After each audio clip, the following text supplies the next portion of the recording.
What happens when the path to motherhood is anything but linear?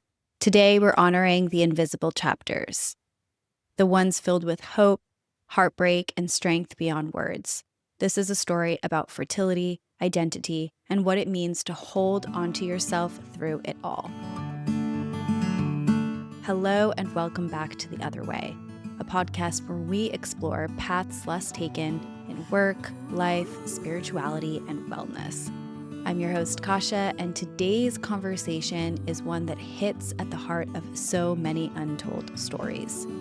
I'm joined by Sahana Jayaraman, a woman whose fertility journey has spanned 7 rounds of IVF, 9 embryo transfers, and 3 miscarriages, including 1 ectopic pregnancy.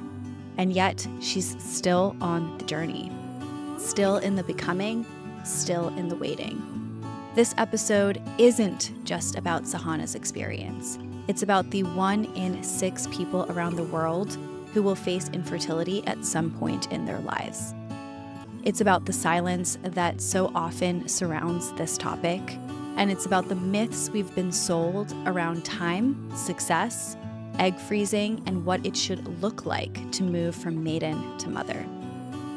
Today, you're going to hear raw truths, real stats, like the fact that by age 40, a woman's monthly chance of getting pregnant drops to 5% or less, and that IVF, while a miracle, isn't a guarantee, and that while science has progressed, societal narratives haven't always caught up. Most of all, you'll hear a call to shift how we talk about motherhood, partnership, career, and female timelines, not from a place of fear, but from a place of awareness, compassion, and power. I definitely want to warn you, today's conversation is not for the faint of heart. We are going to be going into details of Sahana's story and her 5-year journey struggling with infertility. If this is something that is very raw and sensitive for you, I want to flag that up front because it may not be the conversation for you today. That said, I do think it's a really important one. And before we dive into Sahana's journey and her story, I want to share some stats that really inspired me to reach out to Sahana and invite her on the podcast. As many of you know, I have been on my own fertility journey myself. And as I started to look into the options and what that looks like, I was completely shocked to learn about some of the success rates around IVF and what are the stats around conception as a whole. We dive into this on the podcast, but for most of my life, I felt like I would slip and get pregnant, right? Just the wrong move at the wrong time. It felt so inevitable, and that isn't actually the case. Sahana and I dive into the fact that women can only get pregnant 4 days out of the month. But some of the things that I want to talk about is the likelihood of getting pregnant and the fact that it decreases with age. In her 20s, a woman has about a 25 to 30% chance of getting pregnant each month, a 1 in 4 chance. This drops to about 20% in her early 30s and to 5% or less by age 40. And I also just want to name the stats around IVF because I, like many others, believe that IVF is a miracle solution that works in all cases. And although I am a huge proponent of this technology, I think it's absolutely fantastic and it does increase our chances of getting pregnant if that is part of our journey. It is not a guarantee. And we get into it on today's episode, but I just want to name that IVF implantation rates, and that's just embryo implanting into the uterus, they range from 10 to 40% per embryo transferred. That is a 60% success rate. I just kind of want to name that because hearing that really put in perspective the odds. And I share this episode not from a place of encouraging fear, but really from sharing information. A lot of what I just mentioned is probably going to be news to a lot of women listening to this. I, like many other career-oriented, ambitious women, have really felt this culture of, oh, I can push it off until later. And it will always be there. If I freeze my eggs, I have that guarantee. But as you're going to hear today, nothing in life is guaranteed. First of all, yes, we know this, but IVF, although it is a miracle solution, it is not a guarantee. And I think the more women become aware of this, the more we can make intelligent choices about our bodies and our lifestyles and our decisions. Furthermore, I also want to get into the topic of really changing the narrative around packing everything into about a 15-year span. And we get into it on today's episode as well, which is why is it that women have to bucket our careers, our fertility, our partnership, marriage, all into this 15-year span? And how can we shift the culture to be more supportive of women, of mothers across all stages of life?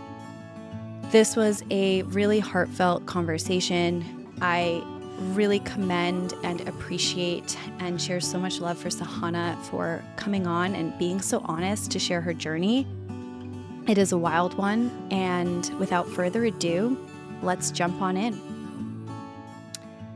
Sahana, welcome to The Other Way. Hi, so excited to be here. Thanks for having me.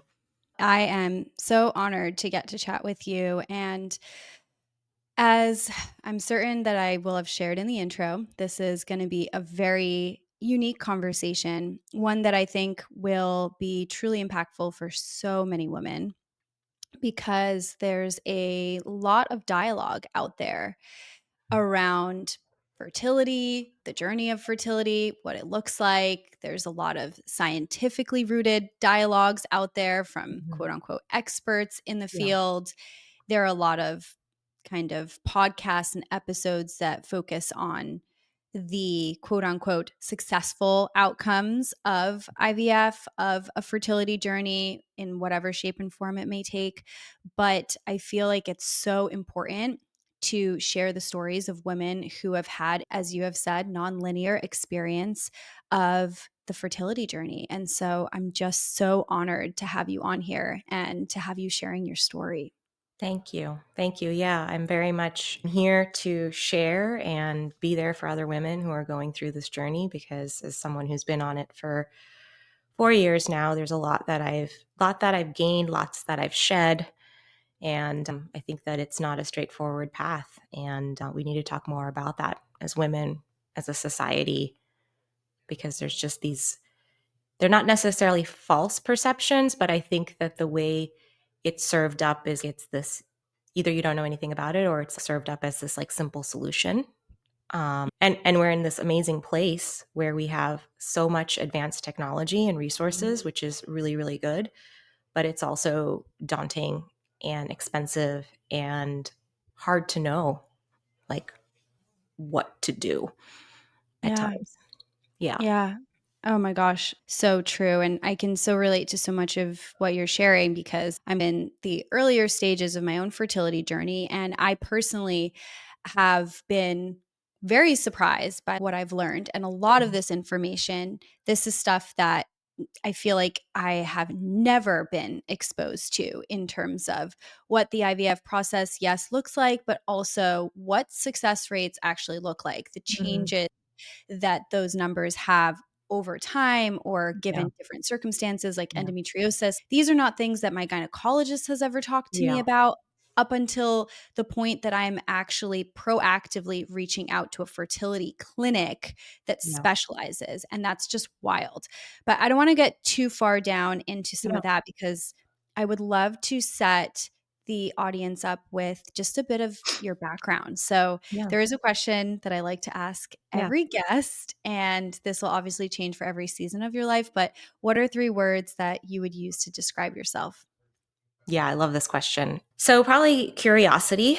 I I live and thrive on just learning and being a student in life and just very much energized by new information and connecting dots. Creativity because I think that a whole part of me would just be dead if I didn't have access to creative outlets. I think it's such a big part of who I am and what I have to offer to the world. The third one is probably compassion, which has always been there, but I think more recently in the last 5 years, I've really stepped away from what was driving me, which was just like work, career, like the energy was so masculine and it was successful for me. And I think now, again, I wouldn't say that I wasn't compassionate then, but I think that there's a level of compassion now that I am finding comfort in accessing and using in my own ways. Mm.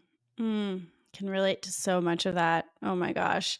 So, I would love for you to share with the audience, take us back a couple of years because you mentioned that your fertility journey started, I guess, 4 years ago, 5 years ago at this point.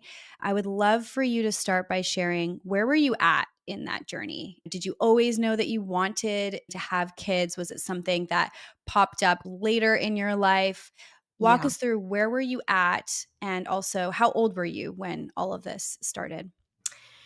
Yeah. So I had always known I wanted to have kids. I think there was a part of me that was always really scared and didn't necessarily identify with motherhood the way others may have just been talking about it in different stages of my life. What I didn't want is for it to feel like, okay, I found my partner, I'm getting married, now the next step is this. Or I didn't want it to feel like it was going to fill a gap in my life.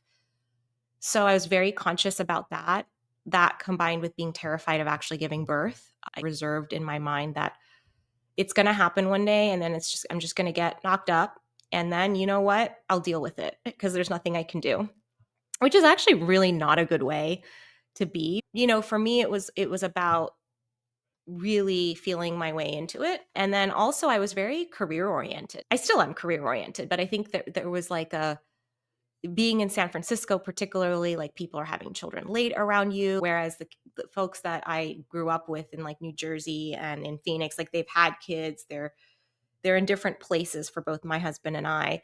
But for us, it was like we were in a pack of people who were just doing this a lot later, and so we didn't feel the rush.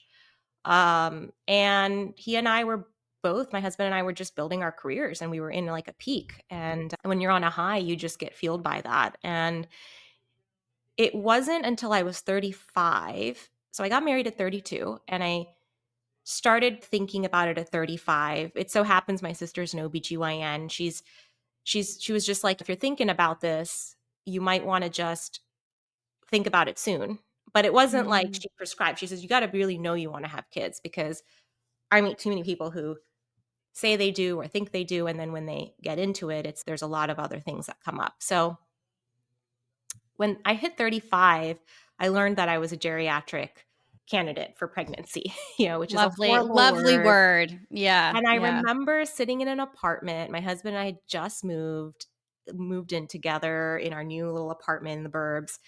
And I was in tears. Like I was on my phone watching something on TV and I was just in tears reading the statistics and also just the level of complications that could go up. And you could go down a path on Google and just get Yeah. really caught up. And I remember my husband sort of seeing me like that, but not really comprehending it fully, and him being a little bit more of a there are outliers sort of mentality. He was like, this isn't like he didn't feel the doom and gloom of it, which I think is a very common thing.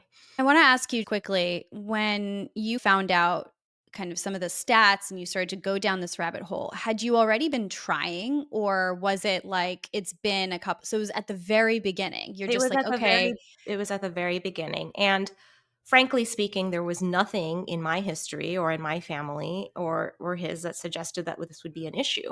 We had one friend at the time that had been going through IVF, and they had been through a really grueling process, and they had once told us, "Hey, if you guys are thinking about this, I would just encourage people to get started earlier."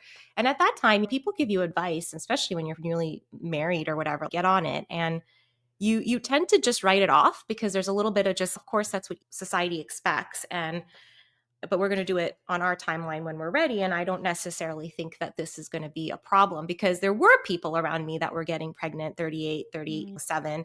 And at the time, my husband and I were starting new positions. We were traveling a lot. Like, it was at a point where we would meet up at the airport to have a drink between like flights in and out of town. And so it was at that point that I realized, because around 35, 36 is when I started tracking my ovulation.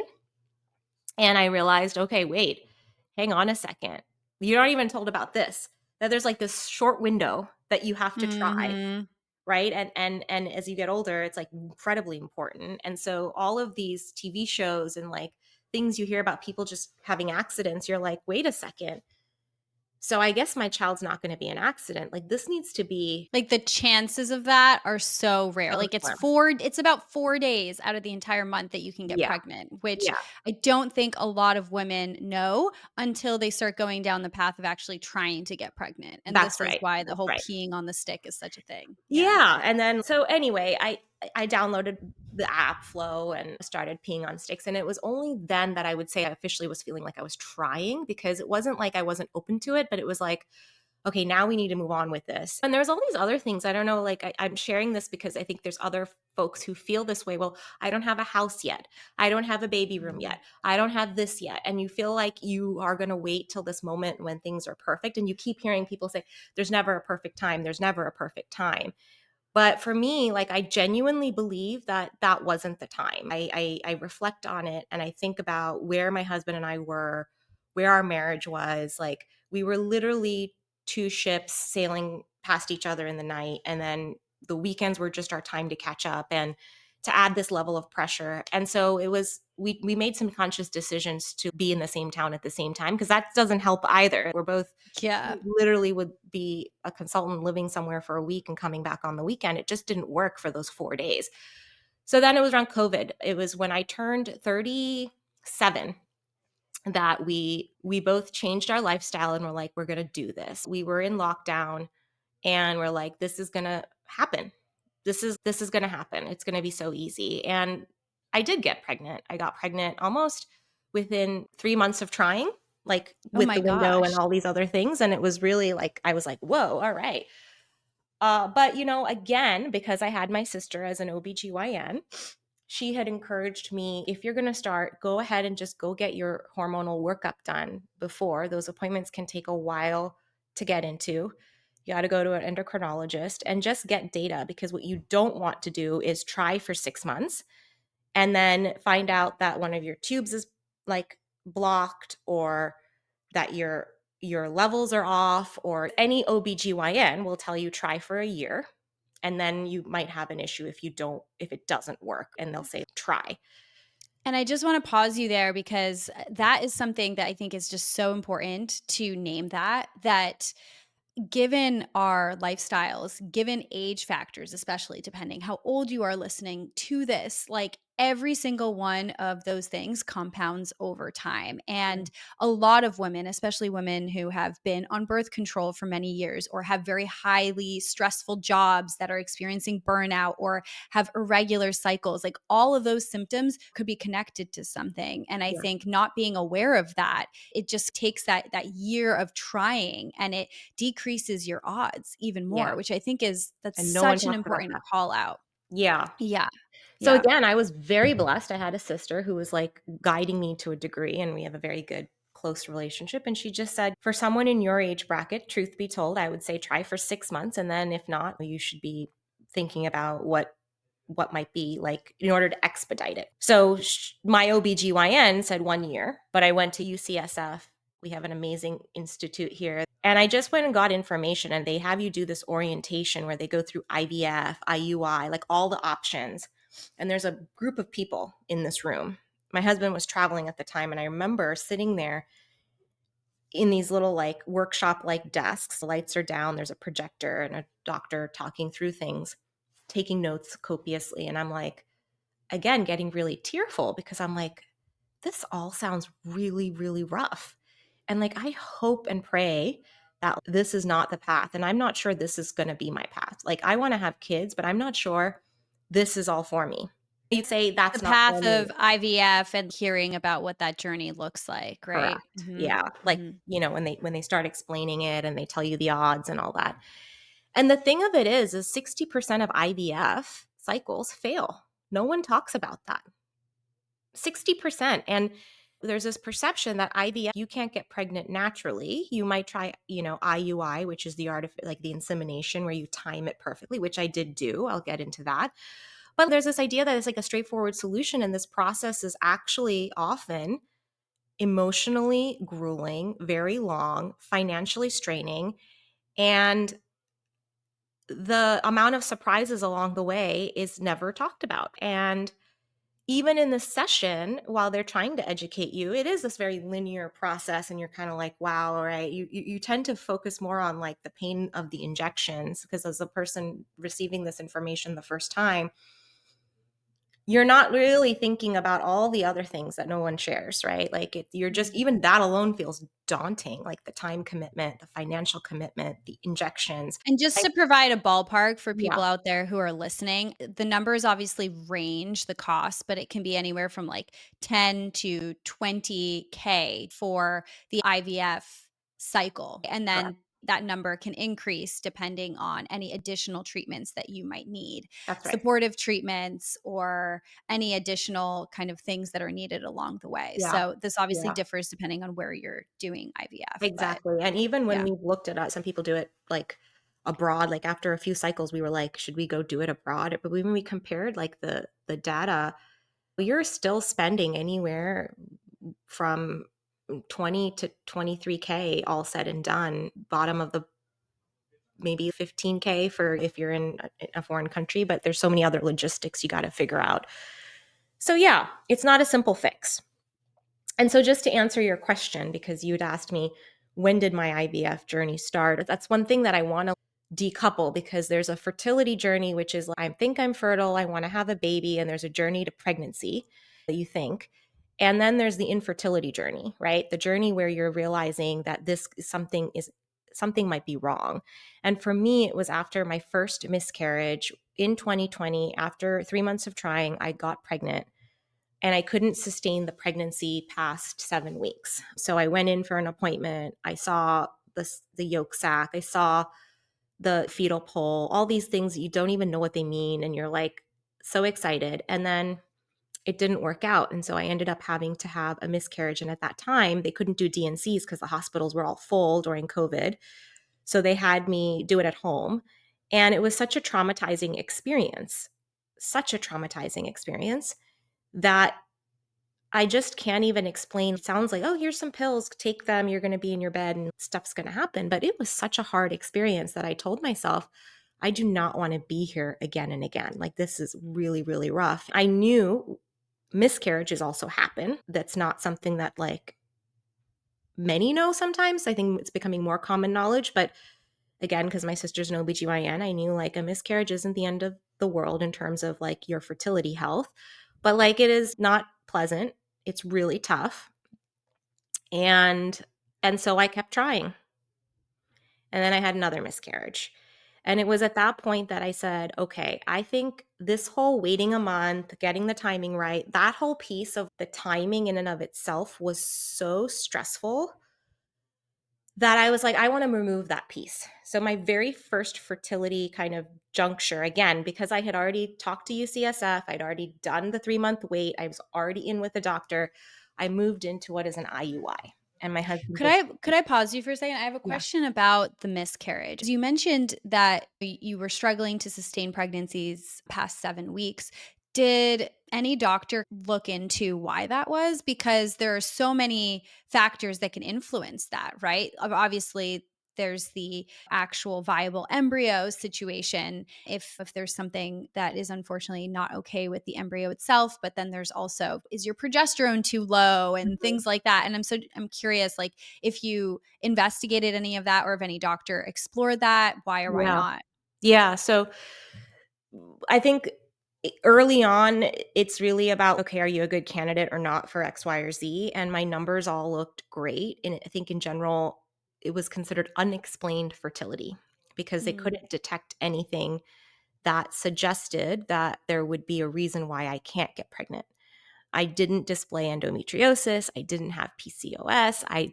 My periods were on time. My uterus looked great. All my hormone levels were well within range. And then, of course, they also check your spouse, right? What is it that's going on there? There were some lifestyle changes that were needed and very simple things, but they check sperm motility, they check health. And like we did get all that checked. And so then they said it's probably egg quality, which is like what they'd reduce it down to. There's nothing that suggests that there should be an egg quality issue or like an egg quantity issue, but quality can't be checked until you have a sperm meet the egg and then you see in the embryo. So the doctor did say, go ahead and do IUI. If you don't get pregnant in 3 shots, then we would move to IVF. And so we did IUI, which is also a grueling. It's you have the 2-week wait, you prep, you go in for the insemination, and then For IUI, it's more of a timed, I've heard it called, like, they give the sperm an Uber ride to the egg type of a yeah, thing. So what yeah. exactly is happening? So for a woman, they'll give you Clomid or like some sort of medication that helps boost your ovary to produce more eggs that cycle, because the idea is, and they don't always do that, but if you're like, okay, time is of the essence, let's get on with this, which is where we were, it's okay, let's give it the best shot, because if egg count is there and quality might be an issue, like your body will decide which ones stay, and maybe there'll be multiple eggs that get fertilized because you ovulate and you release more than one potentially, which is why like Mm. sometimes you could get twins. And then the sperm, my husband would go to the clinic around the same time and he would go 1 hour before me, provide his sperm, it would get cleaned up. So that's the other thing, like compared to doing it naturally, there's a lot of just like selection, if you will, and that Mm. costs more, but you can start to see, okay, let's get the best of the best in the army of sperm, and then they inseminate you. And it's an in and out process. It feels very much like a pap smear, right? And then you get up and walk out and you're like, all right, I might be pregnant. And then you wait for two Wow. weeks. But you got to realize that they are timing it. Like you've had a couple appointments before as a woman, like you've gone in for a couple appointments, they're looking at your ovaries and then they're like, all right, now's the time. And so it's literally like this very specific window. And they have you peeing on the sticks and giving you information so that they understand like where you really are hormonally. So it's such a delicate balance of like hormones, your blood, the sperm, and then they make it all happen. So when it doesn't happen, which is the other thing, like in my mind, I used to think, okay, IUI, like this is going to happen. 3 times it didn't, and every time I would go into the 2-week wait thinking this is for sure. I feel this, I feel that in my body, and Mm. it wouldn't happen. And the thing that I also want to just share is with each of these 2-week waits, there's also scenario planning for life. Your life is still going on in the background. And with every cycle, you are planning, if I'm pregnant, then this, if I'm not pregnant, then that, because your life can look very different on the end of those 2 weeks. Just if you were trying naturally, but there's this like hyper vigilance towards it because you're going through all this work to get it done. So And we it's did very that. clinical, right? Like, Very it's clinical. just such a numbers focused, like, data-driven experience, right? That is bound to drive somebody crazy. That's wild. Yeah, and at the same time, the reason I did it was because the other route, which is doing it naturally and peeing on the stick and measuring everything, each month was just like a drag out, right? It was not romantic. It's a lot of pressure. So I said, let's just outsource this pressure and put it in somebody else's hand. And hopefully this will go better. And so it was at that point that then it was like, okay, hang on a second. We really want this. That also comes to fruition because like you're in this process and you have to keep checking in with yourself. Is this what you really, really want? Yeah. I swore I would never do IVF, but like here I am. And the doctor said you would be a good candidate for IVF. I feel like this could be an egg quality thing. And the only way we would know is by taking your embryos and testing them before we put them in. And so just so those who are listening know, you can never know your actual egg quality fully. You can make some guesses based on the hormone levels that they look at and your age. But generally speaking, the only way you really know is when your sperm and egg unite and you look at the chromosomal sort of composition of the embryos, which you can get genetically tested.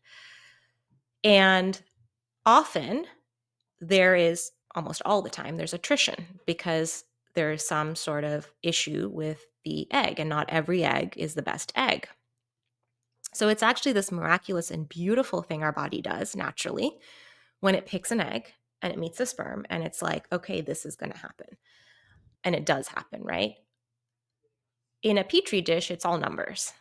And it's really interesting because when we went into this process, I had no clue what my embryos would look like, what the numbers would be. And in the 4 years that I've been on this journey, I saw a dip. I saw that cliff where I was doing well, Oh and my then it's gosh. like you went over that cliff.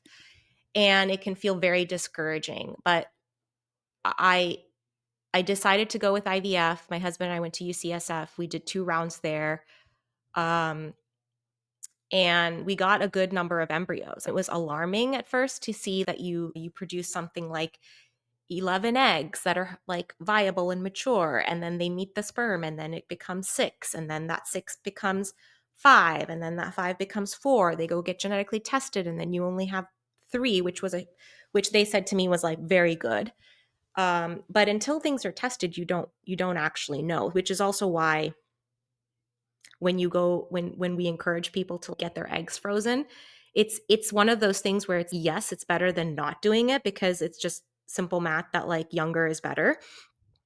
Then your eggs 2 years ago are always going to have a better shot than your eggs 2 years later. It's not a guarantee. But what we don't talk about is quality. So there is still very much a possibility that you could freeze your eggs in your 20s. It's expensive. You spend 10K, 15K, whatever it is to get it done. Maybe you actually need to go do it twice because you didn't produce enough quantity. And you freeze it and you hope that that's enough. And for most, maybe it is. But then there's a margin of people who would potentially find out after they have a partner that the quality was an issue, that the quality dropped Mm, sooner. And it's all like individual. Yeah, there's these stats, but it's so individual, right? Like right. somebody could have had something or the other. So my IVF journey was long. I thought, okay, we're gonna do IVF. I'm gonna crush it. I'm gonna do all the things. I'm gonna listen to my body. I'm gonna take time to focus on just this. I'm gonna prioritize it. Um, of course, I was still like working and things, and in a pretty like you know time consuming job, but I just did it. What was your mental state like during this time? You're 2 rounds in at this point after 3 IUI cycles. What is your mental state when you're still also trying to juggle work and balancing the what if scenarios? Exhausted. I think it's something like, again, 60%, right, of people who are going through IVF have to do at least 3 rounds. Actually, I wanna share some interesting stats that I had Yeah, pulled up. We're talking about, like, IVF success rates, like live yeah, births. I think this might shock people. For women under 35, live birth rates can be as high as 55%. By the way, because 'cause we're talking about successful IVF, meaning yeah, implantation, but implantation does not equal baby live birth. born. Yeah, that's right. 55%. 55%. That is the success rate for women under 35. 35 to 37, it's around 40.5. And for women 38 to 40, it goes to about 26.4. And then the number goes down from there. And so this actually blows my mind because when they break it down for you in IVF, you can see like what is the implantation, like successful embryo Yeah, implants into the womb rate. And that has about the 60% range, right? Which is shocking to me. I yeah, did not expect that. It's yeah. always felt as though it's a guarantee in a way. And Mhm. then that number continues to whether Yeah, or not that goes down into a live birth is like a whole nother it's a whole statistic. other, yeah, and when you start looking at those statistics, like, they break it down in so many ways that it's, "Wait, what?" To answer your question, like, 2 years in, I was 3 IUIs, 2 years in, it's a time suck. All of a sudden, 3 years has gone by. So I started trying when I was 36, got on a fertility journey, like, with intervention starting at 37, and lo and behold, I have So the other thing is you could go through 2 IVF retrievals, which is what I did at UCSF, and I did 3 transfers there. In other words, I had enough embryos to go through 3 more transfers where I had 3 more chances with the embryos, right? So we tend to use IVF cycles as this like just term of like experience of retrieval and transfer, but the reality is that each retrieval produces a certain number of viable embryos. And depending upon those viable embryos, you have that many more shots to just go through a transfer, which is another process of hormones, getting ready, prepped, 2-week wait. So 2 years, like 2 cycles in, I actually was 40. At this point, I'm 40 years old, and I was getting ready for my 40th birthday, and my husband and I were planning, because the other thing is these things each take 3 months, 6 months, like all of a sudden time is just going. And I was Because each round is about 3 months. So the round being the actual retrieval of the eggs. And so if you do 2 of those, you did it back to back. So that's yeah. 6 months, I'm assuming, maybe like a Yep. month in Yep. there break. And then you actually have the transfer period. And Yep. what does that look like time-wise? So Just, usually there's like a month of priming or prep where they have you do, again, you have to wait for a period, you have to wait for a bleed, and it all depends. Like some people have natural cycles, some people have medicated cycles. That's a whole other depth of conversation that I don't think I can get into, because it's like the endocrinologist really works with you to figure out what's going to work, and each one is a test. Like every time you go through a cycle, you get new information about your body, and so they make adjustments. So for me, it was like 6 months to prep for your retrieval. And then some people do, if you don't get enough yield, you do 2 back-to-back retrievals, and then you're like, okay, now I'm going to move into transfer. For me, initially, I didn't do that because I thought 1 IVF, I produced 3 embryos or 4 embryos. I was good. The second one, I saw some more attrition. I only produced 2, but like point is that each transfer, which I did 3 transfers from UCSF, again, sometimes they put multiple embryos in because they're like, okay, the quality's lower, or we think that they just make a decision and make a call. So initially, the other thing is like in the beginning, they would say 1 at a time. As things were not working, they're like, let's put more in. And so when they're putting them in, it's some what's not working is basically the implantation. Like the embryos are not implanting. yeah, or if they do implant, so this is the other thing, going back to your point earlier about people get pregnant and they don't even realize, because you're going through IVF, they actually do blood tests right on time. So you actually do know if your HCG levels, which is the hormone you Oh my start to gosh. create for when you're pregnant, you do know if implantation occurred. And it might not have still been viable enough. It's not growing at the rate that it should. So you had an implantation, but and so at those moments, you're going to just have a heavy period, right? But all right, I did get pregnant. So this is the messy stuff. And so 2 years, like 2 cycles, I was spent. I was turning 40. I was freaking the hell out, right? Because in my mind, by 40, I was going to get pregnant. By 40, I was going to get pregnant. That was in my head. And I remember planning my 40th birthday and my husband being like, I don't know whether you could travel. What if you're pregnant? What if you're not pregnant? And like that being a scenario, because we would have to be close to the clinic. We'd have to be close in case of an ectopic. There's all these rules about travel. So I was like, all right, I guess we'll do something local. And this is the most important thing for me. So we'll figure it out. And it was a really tough moment. I think that was a crash for me, like 2 cycles in. And then I had to lick my wounds. It was, and the way my cycles worked, it was always around the holidays where like I got the good news or the bad news. And then I just took some time to reset. And for me, it was like being in action helped. So I quickly started to say, okay, UCSF hasn't given me any new information. And so I went in to get some second opinions, which is a lot of work because you have to give all the data.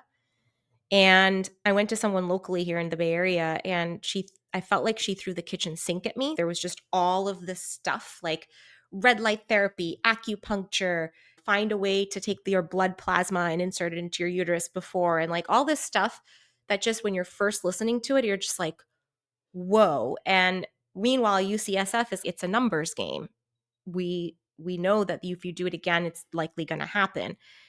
But I somehow felt UCSF is an amazing institution. They're one of the top. But like at that point, I had turned 40. My maternal age was higher.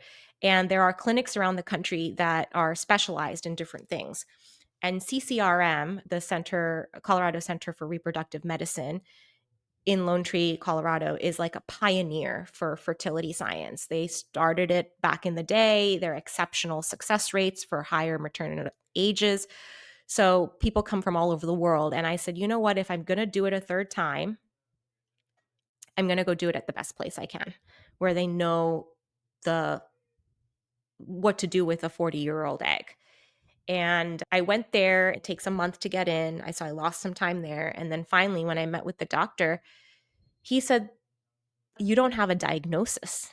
I don't understand why you're infertile. Like, what's the diagnosis? And that was like a moment where I was like, what? What do you mean? And what's the diagnosis? I just see that you've tried and you've not gotten pregnant, but is there endometriosis? Is there inflammation? What is it? And he says, for me, your egg and the quality overall for your age look really good. It's something that's happening in the transfer. So he said, when I go through your next round for your retrieval, what I would want to do different is I'd want to do a biopsy of your uterus. I'd want to check to see blood flow. And the two things that they found at CCRM was, one is there was nothing to report on the biopsy when they had assumed maybe it's inflammation or like an autoimmune type response. But what they did find is blood flow was an issue. Like the amount of blood going to my uterus could have been improved. So I did a round at CCRM, and this was the hardest. And this is about the time when I started documenting and sharing on Instagram like what I was going through, because my very first cycle there, again, such high hope, CCRM, they figured something out, went through a retrieval and got no viable embryos, none. And I feel like in my journey, there's been these moments where you get new information and it's just like you sit with it. And we were told it's just numbers. I could have hit a cliff. We should do it again. So we did it again. And I got one embryo. And I told Oh my myself gosh. that I And can't. you're in Denver, by the way, like, just Correct. flagging this. Moving our life. Like we lived in an How long were you Airbnb. there? You must have been there for 6 months. So we would go for 3 months or 2 months at a time. Yeah. Wow.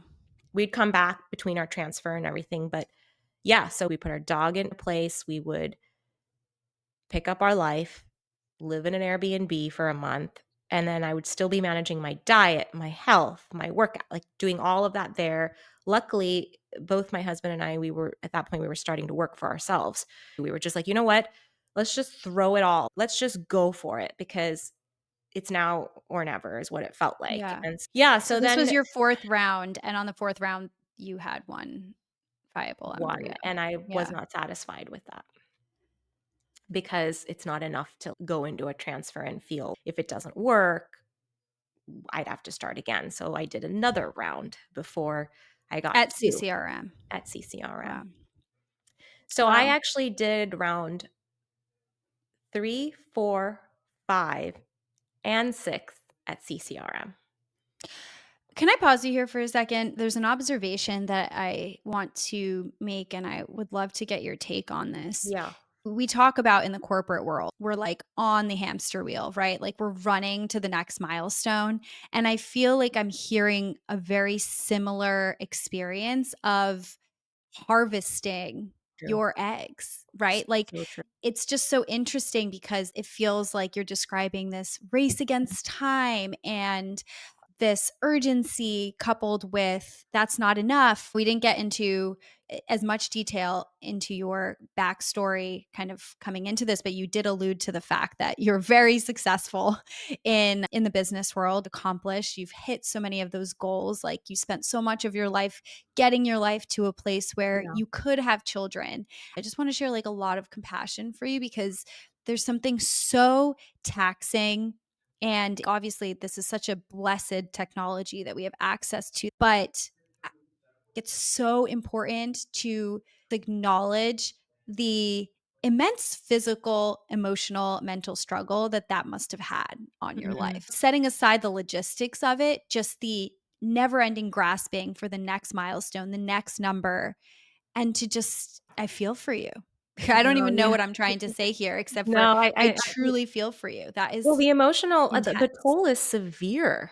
right? Like it is. And you experience anxiety, you experience depression. And I'm so glad you brought that up because as I narrate the story and I go back, it does feel like, okay, I did this and I did that. And then sometimes I sit there and I look at, holy cow, that was a lot. That was a lot. And each moment made personal sense to me. I don't want to paint a picture of this was just let's go get, go get. There were crashes. I mean, there were crashes in between and full on reevaluation of, is this what I want? Is this what I should be doing? When is enough? All these big questions.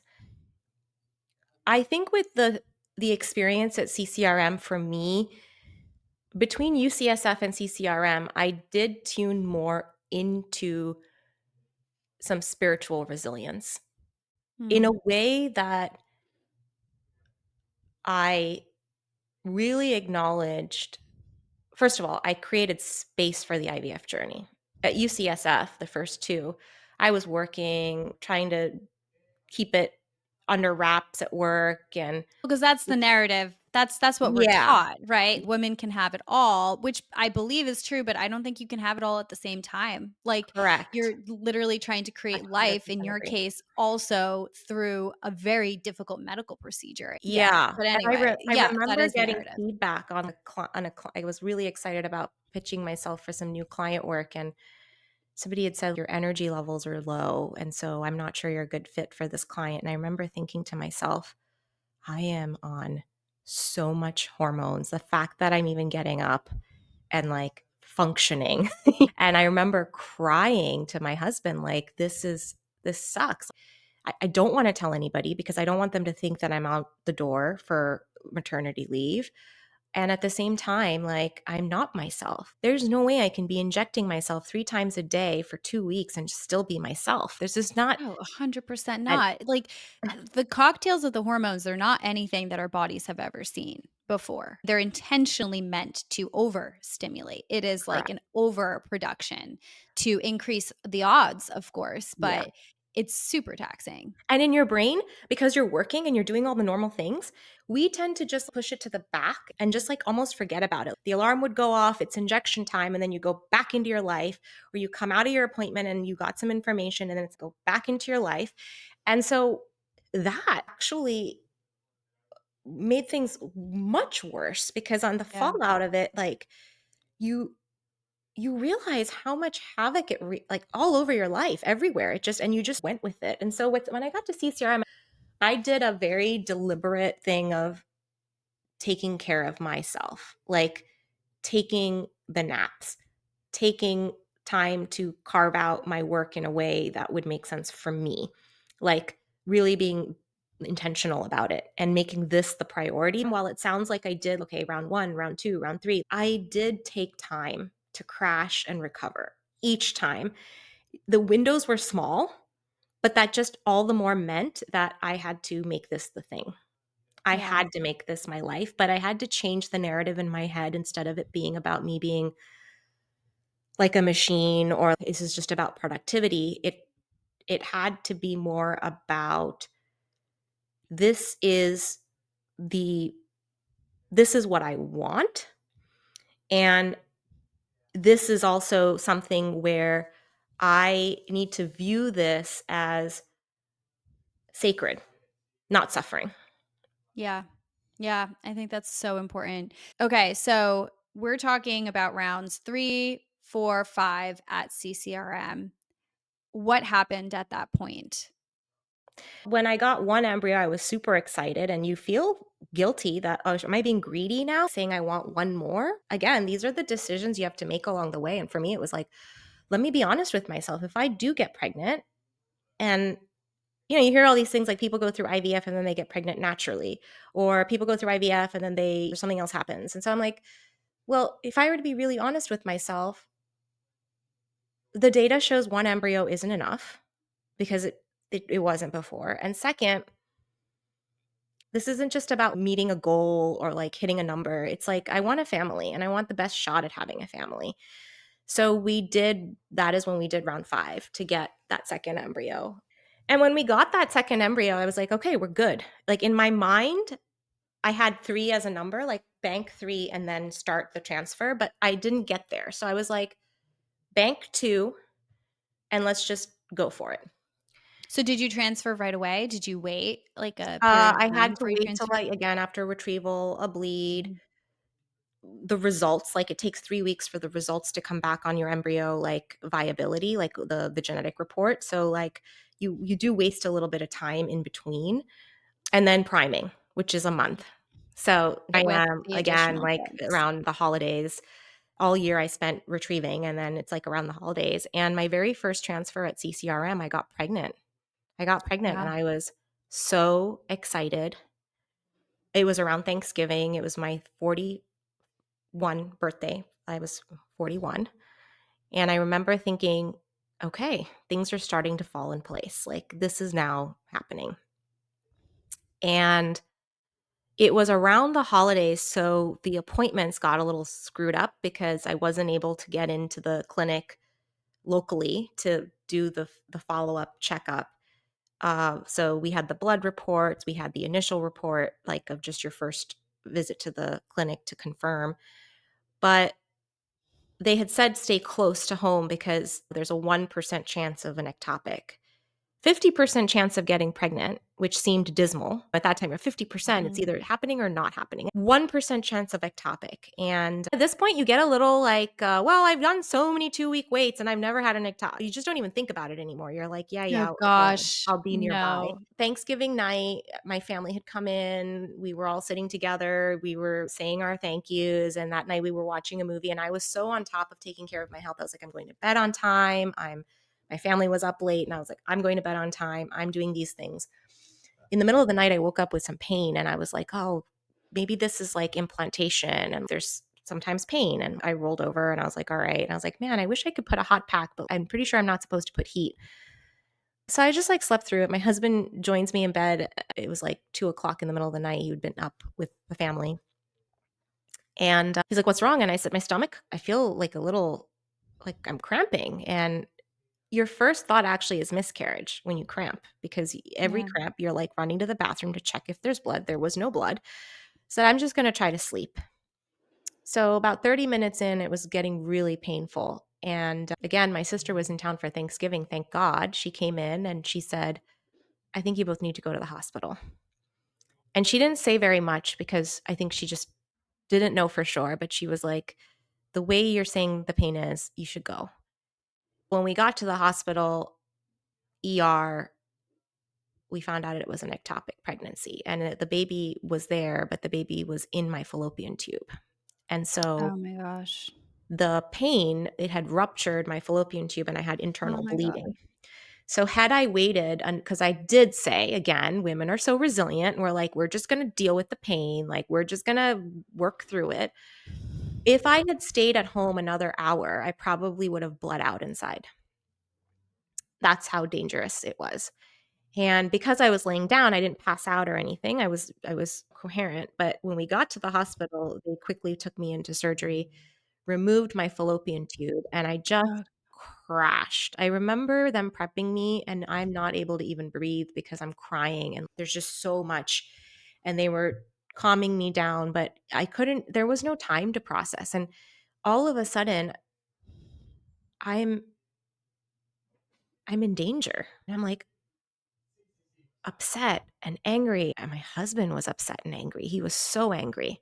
Why is this happening? And it was, and then they're like, we're taking your fallopian tube. I don't even, I'll have to tell you, I didn't even know, like, I know what a fallopian tube is and I knew my fallopian tubes were clear, but like, I never really thought about like why I need them or what. But when they're saying they're taking them out, all of a sudden you get protective over, wait a second, I need my fallopian tubes. Like, right. You feels like need them a for legitimate, the eggs come down through the yeah, fallopian tubes yes. into the But uterus. you take it for granted. And I'm like, what? They're like, you're doing IVF anyway. Oh my gosh, Sahana, Yeah. it's so rough. Wow. That was the hardest. That's probably one of the hardest things I've ever had.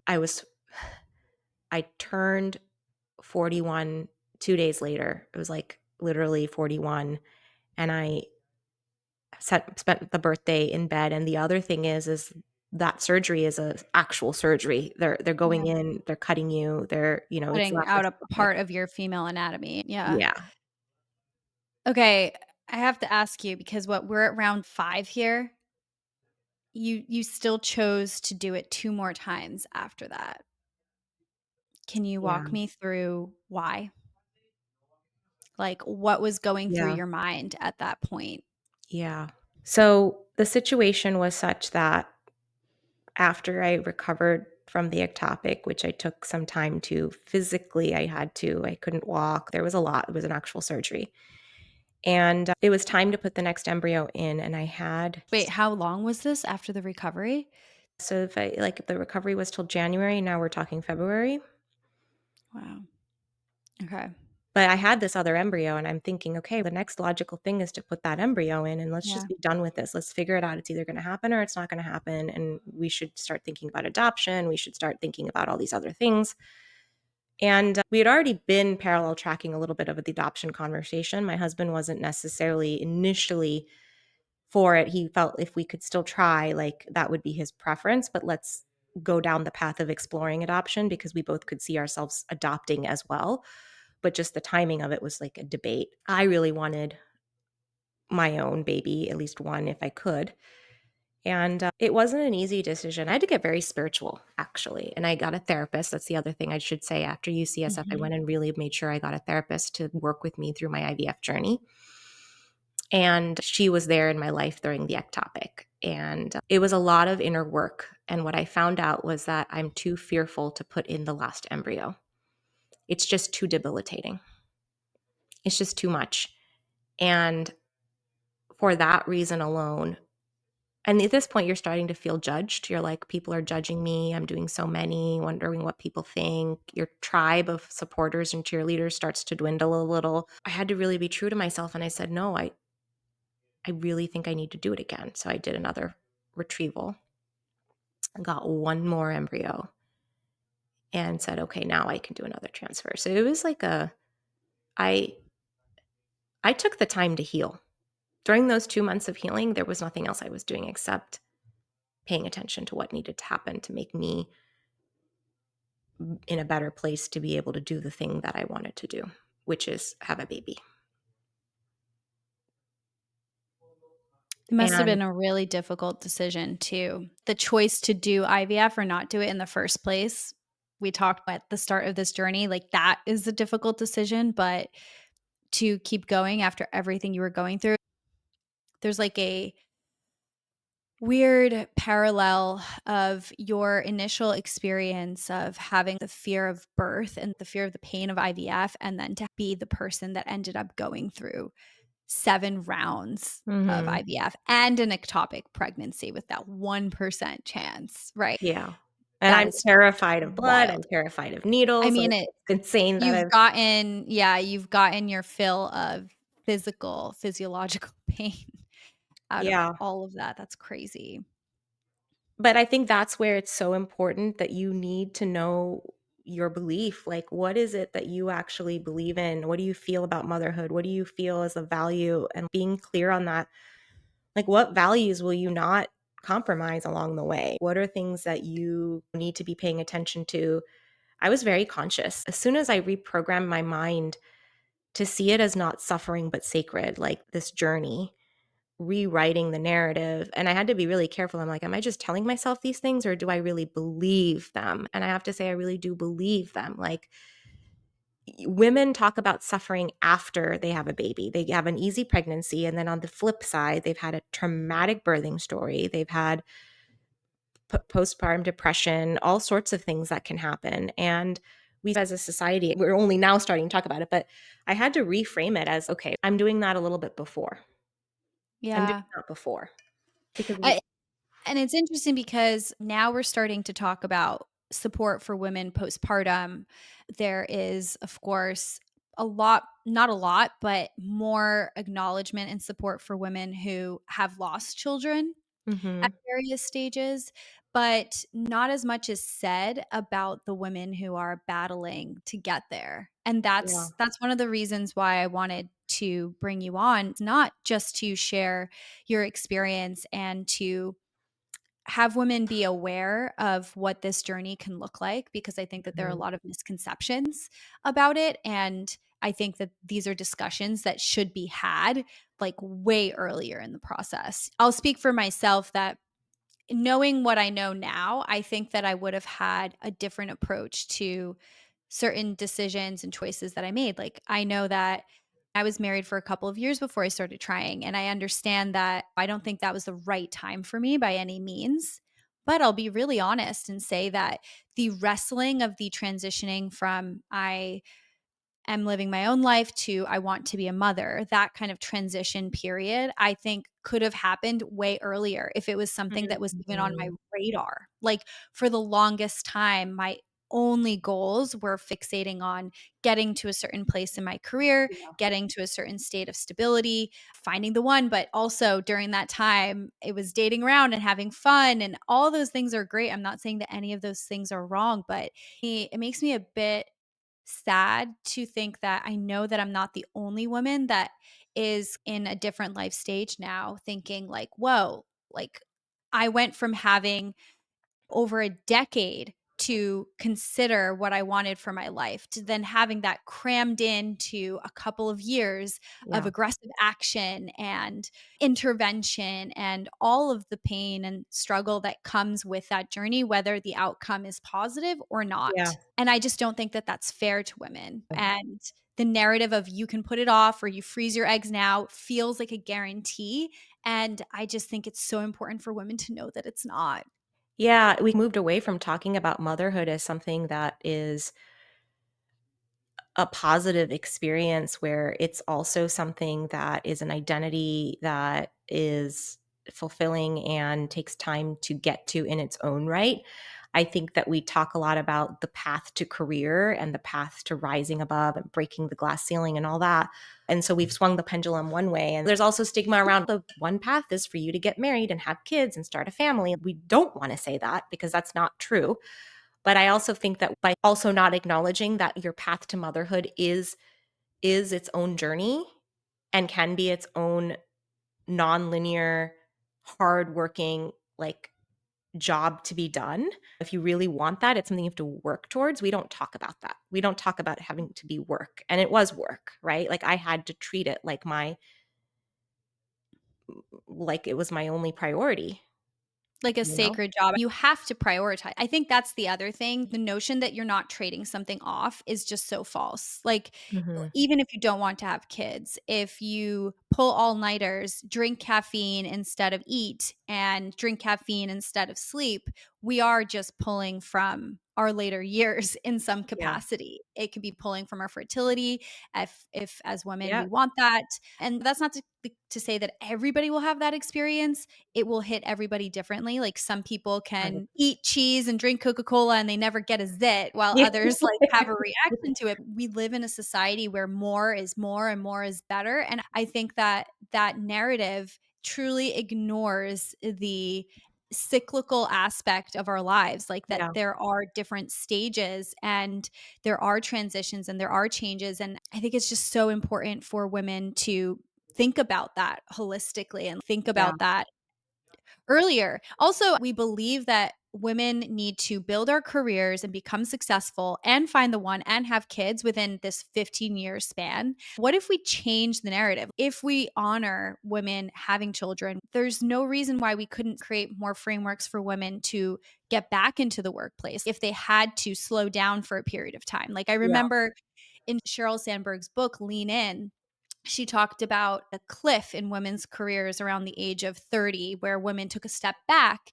in order to focus on families. And she criticized that in her book, saying that this Mhm. was like lost potential for women, lost Yeah. opportunity. But I actually think that we're arguing the wrong thing. Like, Yeah. why are we not creating more opportunities for women to lean in and support women coming back into the workplace at Yeah. the age of 40 after Yeah. they've had kids and have raised them for a few years, maybe taken a slight step back? That is the problem. Like, supporting people through their biological seasons of life, may it be illness or birth, as opposed to just trying to force everything in at the same Yeah. time.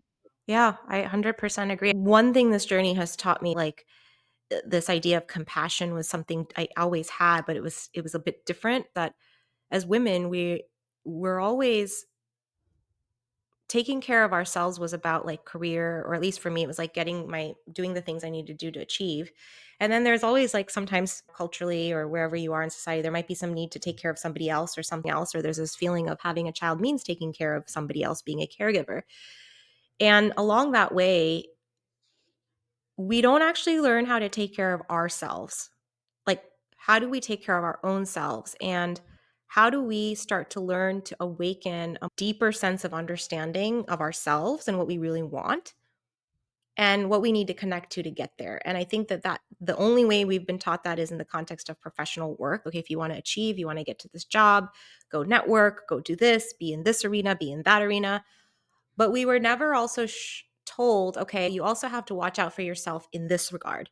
You have to watch out for yourself in terms of if you really want to have this full life, and if you really want to be a mother, and that's something you identify with, that's also something you have to work towards. You have to be able to understand and know the path to get there, and that involves a level of self-care that is okay, right? Like Yeah. that we were so okay, like I was okay prioritizing my work because there was some aspect of it that meant that like I was achieving. But when it came to creating life or knowing how to work with my own body, I was never taught to like, all right, maybe I should pay attention to how my body's feeling. What's the repercussion of overextending myself in this area if my body's telling me to do something different? Like I was never taught to have that deeper sense of understanding and connectedness with the body, or to care for myself in that way.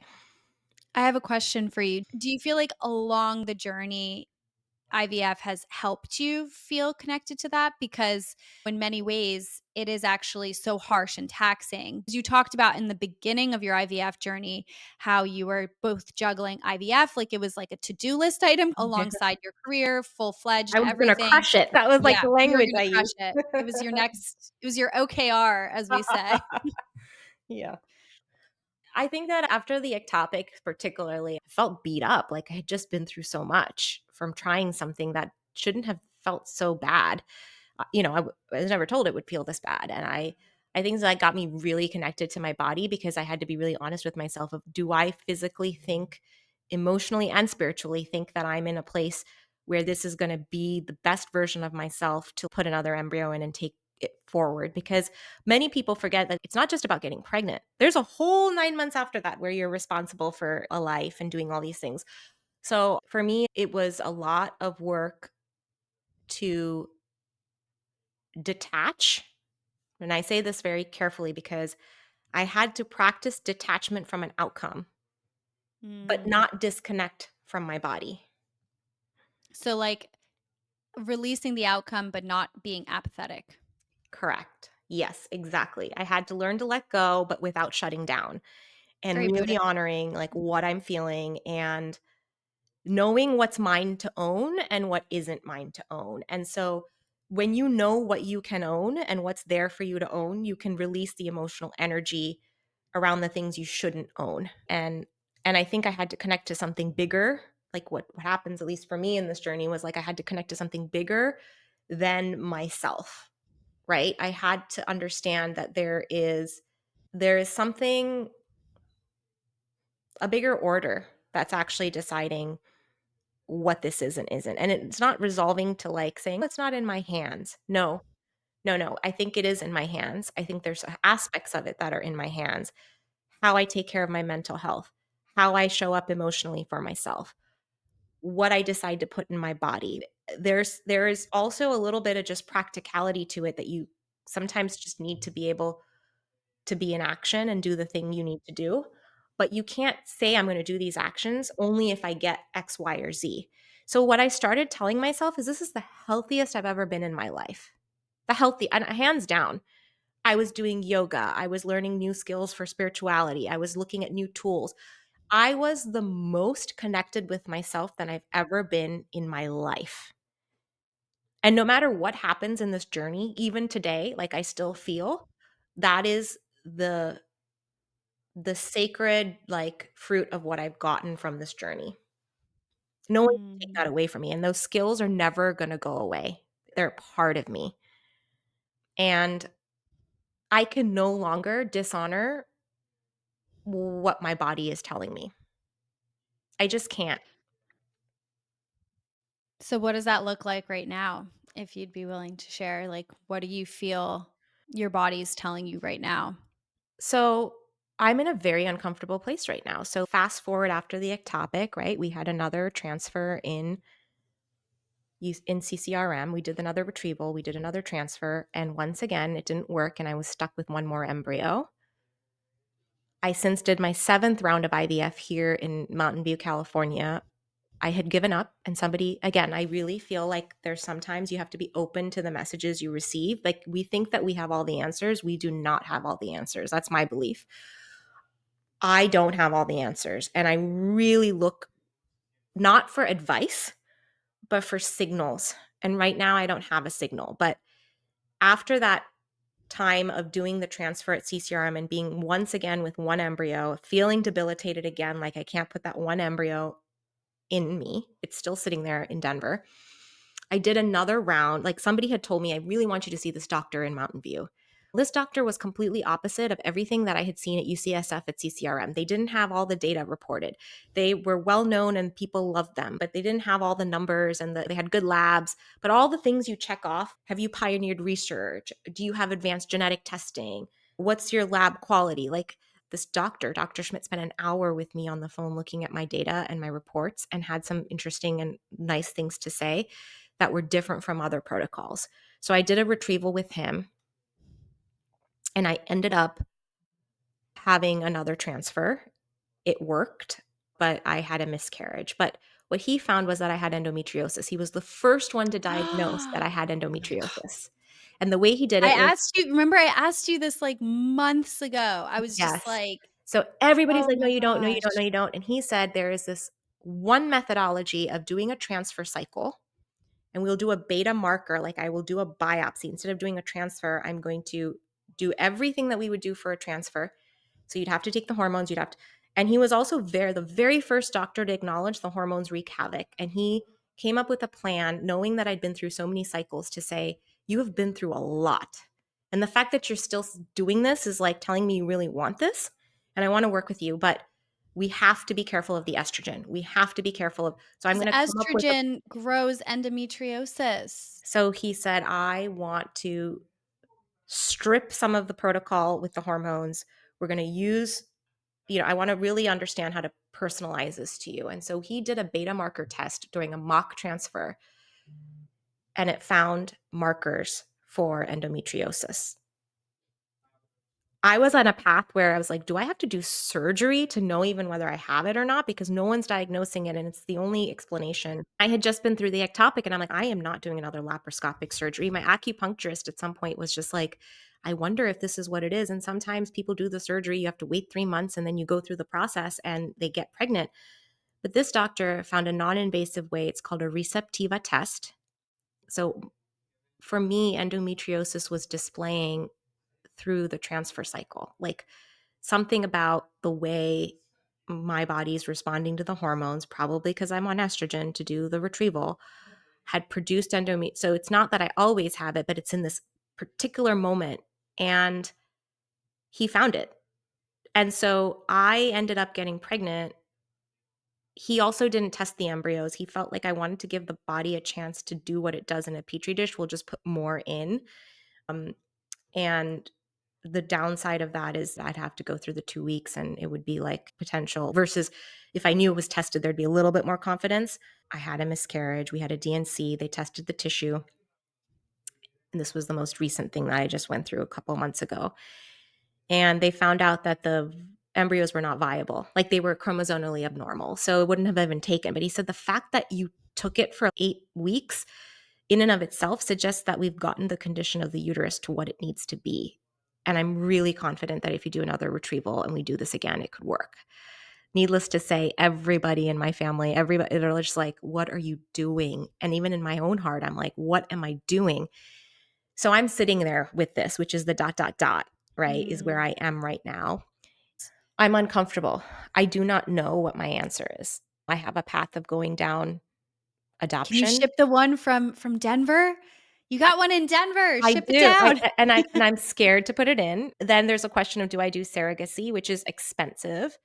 Do I do Yeah. another retrieval? The doctors hands down told me, I think you should do another retrieval. Like I said, what would you do if I was your daughter and I was in the same boat? Would you tell me to do a retrieval? He's 100%. I would tell you to do a retrieval. It is going to be hard. I don't like that you've done this many. It's not that he's saying it's negative that I've done it this many times, but he wishes I came there sooner, right? Because maybe they would have been getting to the heart of it faster. But no one can really know. No one can really know how it would have gone. And so he's like, if you want a child, you can have it. I'm really confident. And my husband asked, do we need to look at donor eggs? Do we need to look at surrogacy?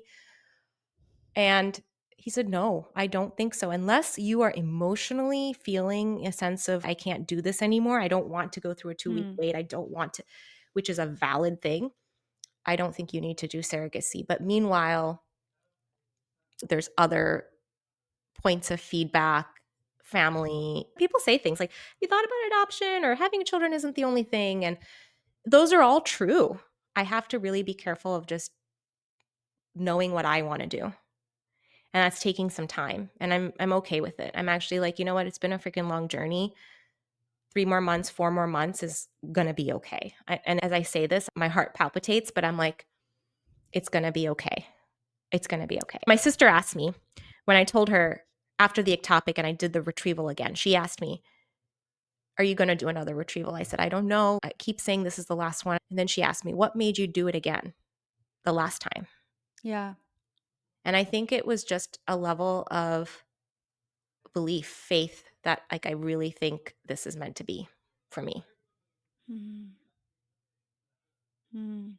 I think it's really powerful, and I really think that we need to share the stories of women like yourself who are holding on to that and fighting for that. And no matter what the outcome will be, truly, Sahana, I am praying for your baby to come through in whatever form it does. Truly. There's so many podcasts out there that talk about the birth stories, and Yeah. obviously those are great. Yeah. But this is like a multi-year birth of Yeah. you transitioning into motherhood, like whatever it looks like. I think that the fight that you're putting into this and the journey that you've been on, like the transition, it is truly a birth. It is like the Yeah. maid mother transition, and that Yeah.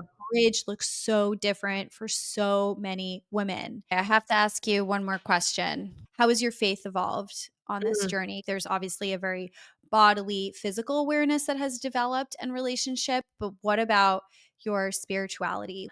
It's such a good question because we talk about the word resilience, like it's thrown around. And I think resilience is so many things. Like it's mental, it's like being able to stand up in the chaos and like reframing and like bending the mind to do things. It's emotional, like how do you feel your emotions and own your emotions without getting stuck in place. But then there's a spiritual resilience. And I think we don't talk about that enough. And that's really just like being able to work with your inner self, trust yourself, and be supported by a belief in something that is not explainable. It's like unmanifested, if you will. I come from a family and a background where faith and religion was centered to my life. Grew up in an Indian family. Hinduism was part of my life. And it was ritualistic sometimes and spiritual, but the rituals I would partake in because for my family and my culture, that was important. But now I have this connection to the spiritual side that I've gone off and discovered on my own because I think when you're faced with things that are bigger than you grasp for um, enlightenment, like an awakening in some ways, a way to understand something that just is not possible to understand, a framework. And for me, it was like cultivating an inner stillness. Like when I say right now, I am not comfortable, I know that I have to just sit with this. There's some big questions, and I have to just find that stillness, take the time to find that stillness. And that doesn't necessarily mean that I have to meditate for hours a day or anything like that. But I am detaching from like getting a lot of external noise and information and really just settling into what my own intuition is telling me. In Hinduism, you call it bhakti, right? But just allowing space for the things to exist.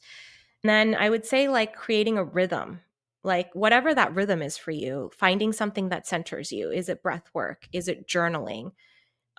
Is it intention setting? Is it praying? It's been all of those things for me at different times. It's not like one thing, but like I feel like I get into these seasons of finding a rhythm, and I decide that rhythm and I protect that rhythm. And I think in terms of just like going back to treating this as a sacred journey, it's an invitation. Like to me, motherhood is an invitation.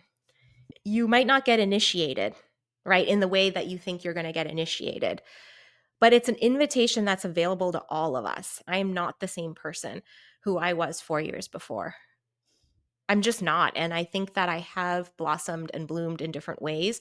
And so long as I think of it as not that like I just suffered through, and yes, I wear scars, and what I have and the feelings the emotions that I went through, the negative emotions, the depression, the anxiety, the tears, the anger, it's all part of it. I think that spirituality helped me see this also as a sacred journey, that I've been able to connect with something bigger and connect with something that's a rhythm in the world that is just I'm a part of. And Mm. my mom often tells me, she's whatever you decide, she supports me, but she says, you're kind of full of yourself if you think you can just control everything. And at some point, you don't really know what your purpose is. Like something is here for you. I'm not saying that this happened for a reason, but I think you can find meaning in it, and something is going to bloom from this that you don't even know yet. Mm. And I see it Mm. happening. It's changed you. And I feel very confident that your story will move the needle for women listening to this. It might inspire someone to look at their hormones. It might inspire someone to have a conversation sooner. It might inspire someone to feel motivated to keep going and keep trying if they're on the journey, or perhaps to be like, whoa, I surrender it and I'm going to take a different path. What would you want to say to the younger version of you who was just starting out? I think the number one thing I'd say is that idea of going in detached to the outcomes and connect with yourself. Like it is not a linear process. If it is for you, I'm so thrilled. That's great. There are many people who have one cycle and it's done, and everybody's reason for doing IVF is different. But I do think that if you can release yourself from the pressure of feeling like you control things, you don't, but being connected with the things that you do control, I think that's going to protect you. The other thing I would just say is find your community. It breaks my heart to know people are going through this alone. And I do think you do need community. It can get very isolating. I think that's such great advice. Sahana, it was such a joy speaking with you. I would love for you to share, where can people find you if they want to reach out? I'll hyperlink everything below so you don't have Yeah, to so spell I anything out. have a Instagram called Love Sahana. It's love_Sahana. You can follow me there. I share my journey. I'm in the dot dot dot, so I've paused for a little bit. I am exploring ideas of self-love, giving love, and just like conscious love. And I really want to inspire others to take care of themselves and others in a way that connects them to a deeper sense of understanding and connectedness. So I will be posting more there and sharing more. Great. Thank you so much for coming on and for sharing this journey with all Yes, of us. absolutely. Thank you so much for having me.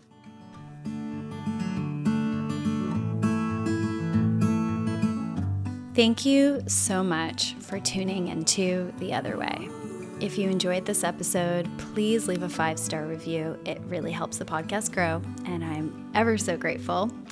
If you want to stay connected, you can find information on how in our show notes. And finally, if you're curious about inflow and want free resources around cyclical living or moon cycles, check out inflowplanner.com. And of course, for all my listeners, you can use the code podcast10 for 10% off any purchase. All right, that's all for today. See you next time.